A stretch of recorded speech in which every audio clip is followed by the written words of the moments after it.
Hello everyone, आज की class में आपका स्वागत है। आज हम इंटरनल चेक यानी ऑडिटिंग का हमारा जो इंटरनल चेक सिस्टम टॉपिक जो कंटिन्यू चल रहा था, आज भी हम उसी को कंटिन्यू करेंगे। उसमें हमने प्रीवियस क्लास में कुछ ट्रांजैक्शन पर बात की थी। ट्रांजैक्शन लाइक परचेज और इंटरनल चेक सिस्टम में कैसे कोरिलेट कर सकते हैं, परचेज रिटर्न में कैसे हो सकता है, क्रेडिट सेल में कैसे हो सकता है। इसी तरह से आज हम डिस्कस करने वाले हैं हमारा sales return and internal check system. कैसे हम सेल्स रिटर्न और इंटरनल चेक सिस्टम को कोरिलेट करते हैं, उस पर बात करते हैं। क्लियर है यहाँ पर? तो चलिए सबसे पहले हम बात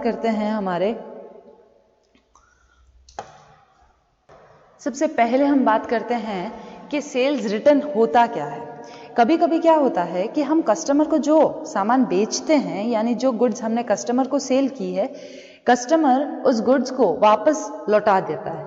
यानी कि किसी भी तरीके से कोई भी रीज़न की वजह से, या तो वो पसंद नहीं आई है या फिर किसी और रीज़न की वजह से भी जो कस्टमर होता है वो हमारी गुड्स को रिटर्न कर देता है। तो उस कंडीशन में हमने जो कस्टमर से जो वापस रिटर्न में जो अमाउंट ले जानी है या दे जानी है, हम उसमें किसी भी तरह का फ्रॉड नहीं चाहते हैं। तो फ्रॉड से बचने के लिए हम इंटरनल चेक सिस्टम को अप्लाई करेंगे यहाँ पर। तो चलिए सबसे पहले हम कैसे इसकी प्रोसेस को कंटिन्यू करेंगे उस पर बात करते हैं, ताकि हमारे फ्रॉड रिड्यूस हो सके और हमारी एरर कम हो सके। तो चलिए सबसे पहला है हमारा receipt of intimation and sales return. ग्राहक से माल लौटाने संबंधित सूचना प्राप्त करना। सबसे पहली जो इंफॉर्मेशन होती है कि आपको कस्टमर इन्फॉर्म करेगा कि आपको कौन सी जो भी गुड्स है वो रिटर्न में डालनी है। ठीक है, इन्फॉर्म करेगा। देन उसके बाद वो सेल्स रिटर्न करेगा। जितना आपने जो भी उसको सामान बेचा है, जो भी गुड्स है, वो सारी रिटर्न में डाल सकता है। क्लियर है? जब ग्राहक माल लौटाएगा तो सबसे पहले डेबिट नोट में हम सेल्स डिपार्टमेंट में रिसीव करेंगे। ठीक है, फिर सेल्स डिपार्टमेंट में इनको रिसीव करने के बाद हम इनको सेल्स रिटर्न की डिपार्टमेंट में जो कॉपी होगी वो वहां भेज देंगे। ठीक है, फिर डिस्पैच के डिपार्टमेंट में भी हम इसको काउंट करेंगे, क्योंकि ये तीनों डिपार्टमेंट के जरिए से ही हम सेल्स रिटर्न को कंटिन्यू करेंगे। फर्स्ट क्लियर है? सबसे पहला इंफॉर्मेशन, सूचना प्राप्त करना, और सेकेंड क्या था हमारा कि माल प्राप्त करना, यानी माल को हम वापस ले लेंगे। कस्टमर हमको दे सकता है वापस माल जो हमने बेचा। सेकेंड बात करते हैं, सेकेंड है dispatch of credit note to the customer, यानी ग्राहक को क्रेडिट नोट बनाकर भेजना कि जब हम डिस्पैच डिपार्टमेंट के डिस्क्रिप्शन या फिर गुड्स की रिपोर्ट आने के बाद हम उनके क्रेडिट नोट की कितनी कॉपी बनवाते हैं? 3 कॉपी बनवाते हैं। फर्स्ट कॉपी आपकी जाएगी जो भी आपका अकाउंटेंट होगा, यानी अकाउंट डिपार्टमेंट के पास जाएगी। सेकेंड जाएगी आपकी हायर अथॉरिटी के पास। ठीक है, हायर अथॉरिटी के पास, यहां पर हायर अथॉरिटी के पास जाएगी। और थर्ड जाएगी आपकी जो इनवॉइस के साथ, यहां पर अकाउंटिंग करने के लिए जाएगी। ठीक है, और थर्ड जाएगी आपकी इनवॉइस के साथ। क्लियर है यहाँ पर? फिर थर्ड आता है आपका यहाँ पर accounting on the basis of credit note, यानी कि क्रेडिट नोट के आधार पर लेखा करना। लेखा विभाग द्वारा क्रेडिट नोट में जेरोक्स जितनी भी आपकी जो बेसिस जो होता है, जो भी उनका क्रेडिट रिटर्न लिखा हुआ आता है, वो सारा कुछ हमको किस में एंट्री करनी है? आपको वो सारा कुछ हमको सेल्स रिटर्न में सेल्स रिटर्न बुक बनानी है, और सेल्स रिटर्न बुक में वो सारी एंट्री हमको करनी है। क्लियर है यहाँ पर?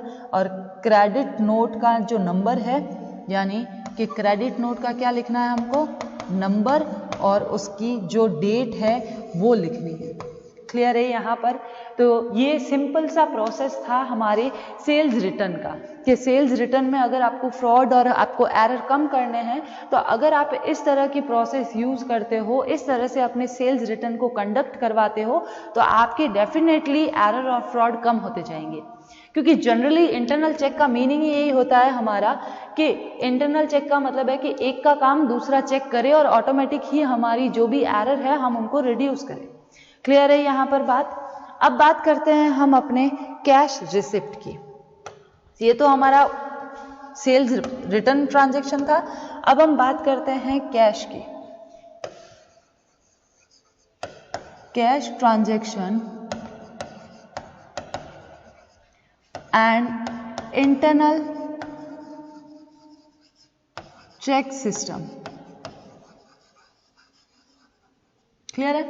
देखिए इसको बाय डायग्राम समझते हैं, ज्यादा इजी तरीके से समझ आ सकता है। ठीक है, चलिए कैश ट्रांजैक्शन को हमने 2 पार्ट्स में डिवाइड कर दिया है।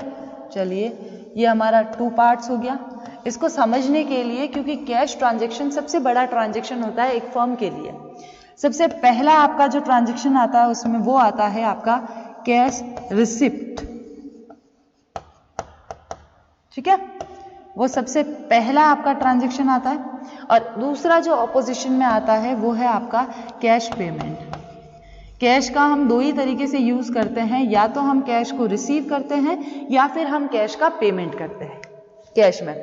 अब देखिए कैश रिसीव में भी आपके पार्ट्स बने हुए हैं। ठीक है, कैश रिसीव का सबसे पहला जो पार्ट है, कैश रिसीव कहां से करोगे? बाय पोस्ट, पहली। ठीक है, सेकेंड आती है बाय विंडो, थर्ड आती है हमारी बाय कैश सेल्स। क्लियर है यहां पर? अब हम इस कैश सेल्स के जो पार्ट्स बने हुए हैं उनकी बात कर लेते हैं। पहले डायग्राम समझ लेते हैं ताकि डायग्राम से इजीली आप समझ सकते हो उस चीज को।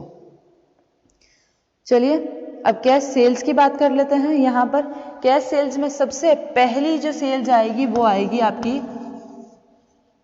देखिए पहली आएगी sale at the counter. At the counter ये आपकी सबसे पहली कैश सेल्स है। ठीक है, सेकेंड आएगी आपकी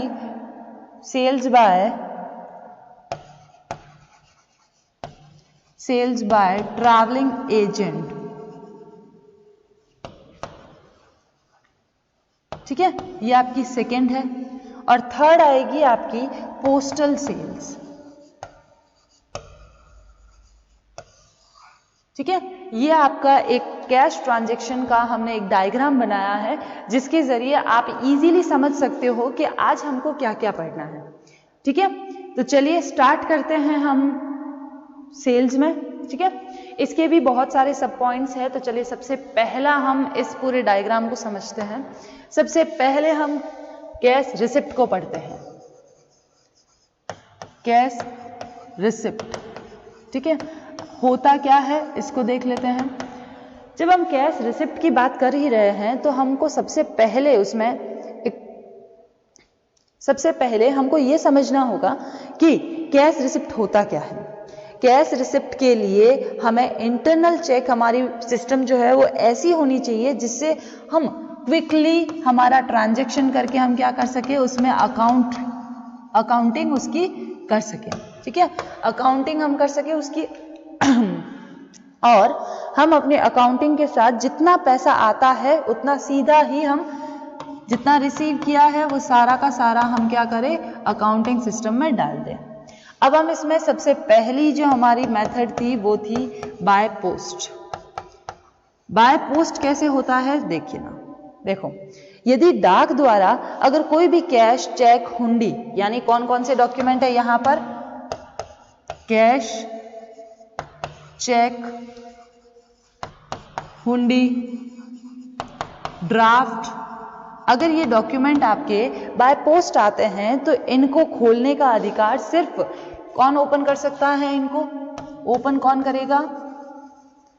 एक ऑथोराइज पर्सन, जिसको अथॉरिटी दे रखी है वो ही बंदा आपके इस डॉक्यूमेंट को खोलेगा। ठीक है, यह जो राइट्स होता है खोलने का, ओपन करने का, चेक या कैश या हुंडी या ड्राफ्ट आता है अगर बाय पोस्ट, तो वो खोलने का सिर्फ और सिर्फ राइट किसको नहीं देना, आपको कैशियर को नहीं देना है। ठीक है, और उसके बाद जो भी आपकी पेइंग स्लिप है, जैसे बैंक में आपने जमा करवा दी है, तो कैशियर को ये ऑर्डर जरूर होना चाहिए कि जितनी आपको कैश रिसीव हुई है वो सारी की सारी उसी दिन के अंदर एंट्री करनी है। तो जब भी बैंक में जमा करवाते हैं तो पेइंग स्लिप, ठीक है, फॉइल और आपका काउंटर फॉइल, ये चीजें आपको ध्यान में रखनी है कि ये कहां और कब इसकी एंट्री होगी। ठीक है, जो रसीदें संस्था की ओर से नकद प्राप्ति में दी जाती हैं वे छपी हुई होनी चाहिए, उन पर क्रम संख्या लिखी हुई होनी चाहिए, यानी हमारा SR नंबर, प्रिंट होनी चाहिए उस पर। देन उसके बाद हमारे जो भी जितने भी जो भी रिसिप्ट है उन सबको सेफ रखना चाहिए और ऑथराइज पर्सन के हमारे सिग्नेचर साइन होने बहुत जरूरी है। क्लियर है यहाँ पर? ये था हमारा अगर बाय पोस्ट आता है तो। अब हम बात करते हैं हमारे अगर बाय विंडो आता है तो। बाय विंडो अगर कैश लेते हैं तो क्या कंडीशन होती है? ठीक है, चलिए। खिड़की द्वारा नकद प्राप्ति, यानी व्यापारिक संस्थाओं में तो ऐसा बहुत कम, ट्रेडिंग अगर कंपनी है आपकी तो बहुत कम देखने को मिलेगा कि आपको कैश विंडो पर रिसीव हो रही है। पर जनरली अगर लोकल पर्सन है जैसे, ठीक है, अगर कंपनी के ही मेंबर है तो वो लोग आपके यहाँ पर कैश कहाँ जमा करवाएंगे? विंडो पर। तो यहाँ पर हमको अपनी इसके संबंध में अपनी इंटरनल चेक सिस्टम का इस तरह से एनालाइज करना है कि कभी कभी क्या होता है कि हम ऐसी स्थिति में हम दोनों का अलग अलग जो भी अकाउंट करते हैं ना मेंटेन, वो दोनों अलग अलग करने चाहिए। मतलब जो रिसीव करेगा कैश इन लोगों से और जो अकाउंट करेगा वो दोनों पर्सन अलग अलग होने चाहिए, सिमिलर पर्सन नहीं रखने आपको। क्लियर है यहाँ पर? और जितनी भी एंट्री है वो सारा कुछ आपको डिटेल में बताना है। फिर थर्ड की बात करते हैं। थर्ड क्या था हमारा? थर्ड था हमारा कैश सेल्स। ठीक है, कैश सेल्स क्या कहता है? देखो, कैश सेल्स में हमने 3 पॉइंट है। सबसे पहला हम बात करते हैं sales at the counter. Sales at the counter, इसका मतलब क्या होता है? देखना, इसका मतलब है कि अगर सेल होती है, साधारणतः हम जनरल इस बड़ी बड़ी कंपनियों में जो भी इस तरह का कोई भी ट्रांजैक्शन होता है तो वो हमारे जो हेल्पिंग जो असिस्टेंट जो हमारे एम्प्लॉय होते हैं या सब्सिडारी जो एम्प्लॉय होते हैं उनको अपॉइंट किया जाता है और इस तरह की जैसे जो भी डिजिटल जो भी मशीन्स होती है उनके जरिए हम क्या करते हैं? इनकी एंट्री करते हैं। तो इसको हमने पार्ट्स में डिवाइड कर दिया है कि किस तरीके से हम इनको करेंगे कंटिन्यू। तो चलिए वो पार्ट्स भी देख लेते हैं। सबसे पहला जो पार्ट होगा, पहला हम क्या करेंगे कि हम अपनी जो भी डिटेल है, ठीक है, हम अपनी जो भी डिटेल है वो सारी की सारी, एक सेकेंड, हम जो भी सेल्स है हम अपनी प्रिपरेशन कर देंगे किसकी? बिल्स की, जितनी भी हमको सेल करनी है। ठीक है, प्रिपेयर अ बिल। सेकेंड आएगा हमारा पेमेंट बाय द कस्टमर। अगर हमने सेल किया है तो कस्टमर पेमेंट करेगा। ठीक है, payment by the customer, customer ने यहाँ पर पेमेंट कर दिया है। फिर थर्ड आता है हमारा, सी पॉइंट आता है हमारा, सॉरी, सबसे पहले कस्टमर चूज करेगा यहाँ पर। चलो चूज तो यहीं पर लिख देते हैं, यहाँ लिख देते हैं चॉइस।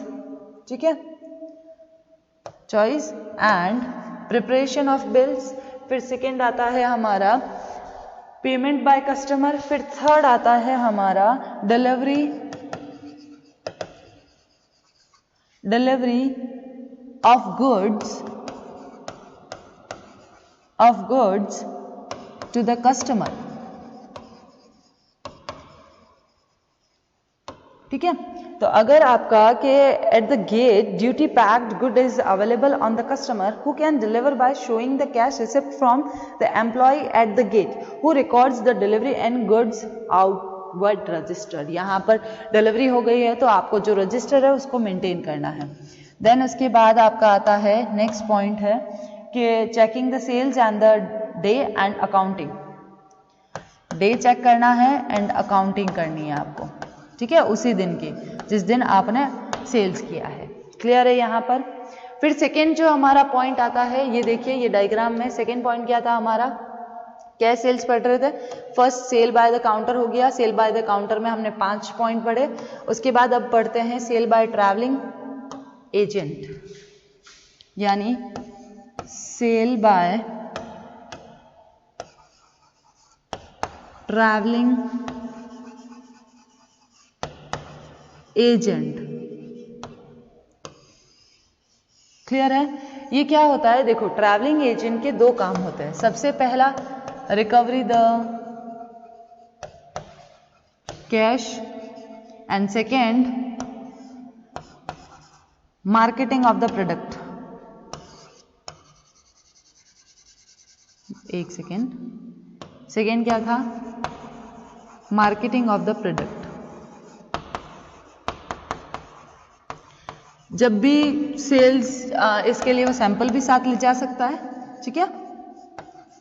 देखिए ट्रैवलिंग एजेंट जो होता है वो हमारे एक तरह के जो जितने भी एजेंट्स हैं हमारे, उनके हिसाब से ट्रैवलिंग एजेंट हमारी जितनी भी कैश ड्यू है वो एक कंपनी के लिए एक बंदे को हायर करता है। ट्रैवलिंग एजेंट का मतलब है कि कंपनी एक ऐसे एजेंट को हायर करती है जो जितनी भी रिकवरिंग बाकी है उन सब की रिकवरिंग करता है, और साथ ही के साथ जो हमारे प्रोडक्ट है सैंपल्स दिखाकर उनकी मार्केटिंग भी करवाता है। क्लियर है यहाँ पर, ठीक है। अब आगे बात करते हैं हम इसी के अंदर अगर बात करें तो अब ट्रैवलिंग एजेंट को कौन कौन सी डिटेल्स हम देंगे। जैसे ट्रैवलिंग एजेंट में सबसे पहला जो पॉइंट आता है वो आता है आपका कि ट्रैवलिंग एजेंट रिसीव करता है। क्या रिसीव करता है ट्रैवलिंग एजेंट? ट्रैवलिंग एजेंट हमारे जितनी भी अमाउंट होती है उन सबको रिसीव करेगा, ठीक है। चलिए पॉइंट लिख देते हैं। सबसे पहले ट्रैवलिंग एजेंट का रिसीव करना, receiving the amount, receiving the cash, ठीक है। फिर सेकेंड आता है आपका कि सेकेंड है आपका ट्रैवलिंग एजेंट जो है वो जितना भी अमाउंट आएगा, जितनी भी डिटेल आएगा फॉरवर्ड करेगा किसको? अपने प्रिंसिपल ऑफिस को, अपने प्रिंसिपल को या फिर ऑफिस में, ठीक है। और फिर थर्ड आता है आपका कि जो ऑफिस है वो टाइमली चेक करता रहेगा, timely checking by office, okay. Clear है यहां तक? ये था हमारा ट्रैवलिंग एजेंट। अब हम बात करते हैं पोस्टल सेल्स की। पोस्टल सेल्स के अंदर हम देखिए पोस्टल सेल्स की बात करते हैं। लास्ट है हमारा कैश सेल का पोस्टल सेल्स। पोस्टल सेल्स होता क्या है उस पर बात करते हैं। पहले तो पोस्टल सेल जो गुड्स होती है वो बाय पोस्ट आती है, देखिए बाय पोस्ट आती है, और इसको हम वैल्यू पेबल पोस्ट भी कहते हैं, पेबल पोस्ट भी कहते हैं, यानी VPP, ठीक है। इस पोस्टल को, इसमें जो एक रजिस्टर रखा जाता है उसमें मेन पॉइंट क्या होते हैं देखिए। सबसे पहला पॉइंट होता है name of the customer and address also. Customer का नेम और एड्रेस होना जरूरी है उस रजिस्टर में, ठीक है। फिर होता है order number of orders and date, ठीक है, किस डेट को डिलीवर करवाने हैं। फिर आता है आपका quantity and quality of the goods,